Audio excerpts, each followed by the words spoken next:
जीवन का ज्ञान चैनल में आपका स्वागत है। दोस्तों, पिता और पुत्र का रिश्ता काफ़ी अलग और ख़ास होता है। एक बेटे की नज़र में हमेशा उसका पिता ही उसका सुपर हीरो होता है। साथ ही बेटे को भी समय के साथ साथ अपनी जिम्मेदारियां समझ में आने लगती हैं और जब वह अपने इन जिम्मेदारियों को समझता है तो पिता के प्रति उसका प्यार और आदर भाव अधिक बढ़ जाता है। एक पिता अपने परिवार और बेटे के पालन पोषण के लिए खुद के कई सपनों को मार देता है। पिता अपने बेटे का सबसे अच्छा दोस्त और शुभचिंतक होता है। आज की कहानी भी कुछ ऐसी ही है। आज की कहानी का नाम है निर्भीक श्रद्धा।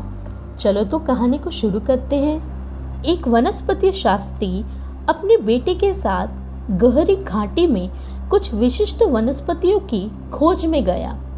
नीचे से कुछ वनस्पतियों को तोड़कर लाना था। उसने अपने बेटे से कहा, बेटा, मैं तुझे इस रस्सी के सहारे नीचे उतारता हूँ। रस्सी अच्छी तरह मजबूती से बांध ले। नीचे से वनस्पतियाँ तोड़ लेना, फिर मैं तुझे ऊपर खींच लूँगा। खाई बहुत गहरी है बेटा, संभल कर काम करना। बेटा रस्सी बांधकर नीचे उतर गया और अपना काम करने लगा। ऊपर पिता चिंतित हो विचार कर रहे हैं। नाहक इतनी गहरी खाई में बेटे को उतार दिया, कहीं कोई गड़बड़ न हो जाए, बस सकुशल ऊपर आ जाए तो जान में जान आए। उधर नीचे गहरी खाई में बेटा भी मज़े में अपना कार्य पूरा कर रहा था। काम पूरा हुआ तो पिता ने धीरे धीरे डरते डरते रस्सी को संभाल कर ऊपर खींचा। पुत्र कुशलता से वापस आ गया। पिता ने देखा कि पुत्र का चेहरा पूर्व के भांति खिला हुआ था। चिंता की लेश मात्र छाया भी नहीं थी। पिता से रहा नहीं गया। वह पूछ बैठा, बेटा, मैं यहाँ बहुत डरता रहा, तू इतना निश्चिंत कैसे रहा?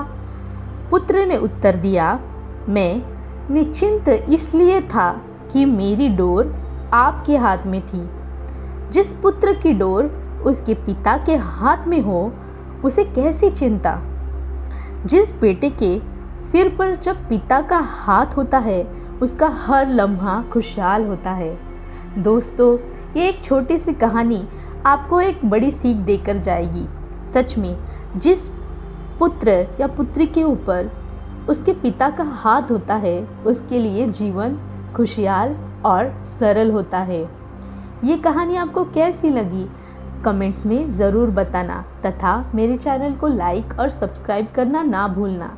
धन्यवाद।